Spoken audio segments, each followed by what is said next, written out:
what other like crazy trips do you want to do that you haven't done yet?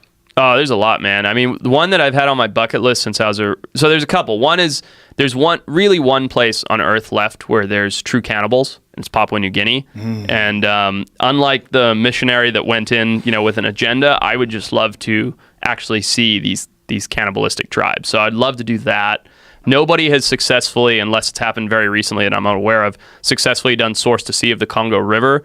From guerrilla warfare, from crazy waterfalls, disease. That's an expedition I'd like to try. And then when it comes to wildlife, I mean, the list is infinite. There's so many of these animals that I'm desperate to try and find. Those sound like very dangerous trips. Like visiting cannibals? Yeah, I mean, like, I don't know how to say this without sounding arrogant, but that's what sounds exciting to me. Right. Is taking that shot that other people aren't taking. So have people visited these cannibals and come out of there before? Yep. There was a Nat Geo photographer who got some incredible photos. They're called the Caraway tribe. And he went in there, took him a while for them to kind of assimilate and get comfortable. And then he got these photos that are just mind-blowing. Now, how often do they practice cannibalism? It's not a daily thing. It is a spiritual thing where they actually eat the other tribes deceased after a war or an intertribal conflict as a way to like ward off bad spirits. So it's not like a daily thing. It's not like they're going out hunting each other. It's more like when these things occur, they have to eat a certain kill or a certain body to keep evil spirits at bay. Do they get that version of mad cow's disease that cannibals get? Was it Jacobs Creutzfeldt? I know what you're talking about. Yeah. I'm not sure. I think it's probably infrequent enough that they're not getting it. Because like in the South Pacific, they got that all the time, but they were eating each other like all the time. Yeah. Well, I think you get it from nerves, right? In nerve tissue or brains. It's brain. Yeah. That's where they're getting it from. It's essentially mad cow disease. Exactly. Right? Yeah. Yeah. Is this guy hanging out with them there? Yeah, it starts off with sounding he's eating something. I don't think he's eating people with them. He's going to eat a fucking person? That's not a person. That's a pig or something. Yeah. I don't think they'd show that. But yeah, look at the tribe. I mean, they just look amazing.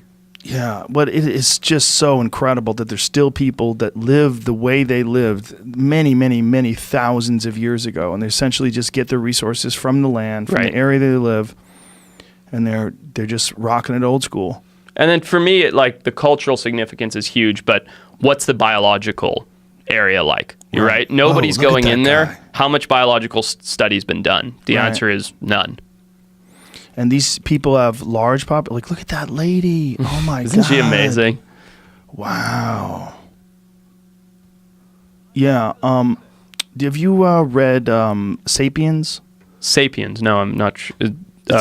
Evolutionary book about human history. Noah Yuval Harari. I think that's the name of his. He's amazing. Writing it down. Yeah, it's a great book. But one of the things that they talk about in the book was these nomadic tribes that would.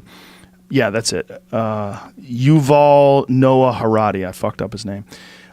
They would talk about these nomadic tribes that would kill the old ladies, like kill the people that were burdens, and like just shows and eat like them. No, just kill them. Just talking about like when people became a problem. Right. They would just kill them, and this was normal. But they got along together great. Everybody was like laughing and smiling. Everybody's really friendly. But as soon as someone seemed to be a problem, they'd fucking club them from behind and.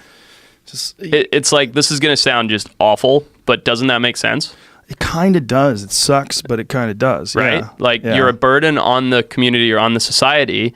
There's no fucking old folks home out there. Yeah. It's crazy. Like, to us in our culture, that's absurd, but as a culture removed from the rest of the world, makes sense. Like, you're a burden, you've had a good life. It's time to move on. And they're nomadic. That's the other thing. It's like they have to keep moving. So if someone stops, and there's one guy, he was sick, and so they left him on a tree, and he became covered with buzzard shit because the vultures would just sit over him and wait for him to die. But he eventually recovered. Oh my God. He caught up with the rest of the tribe, and for the rest of they called him something like buzzard shit or something like that. That was their nickname for him.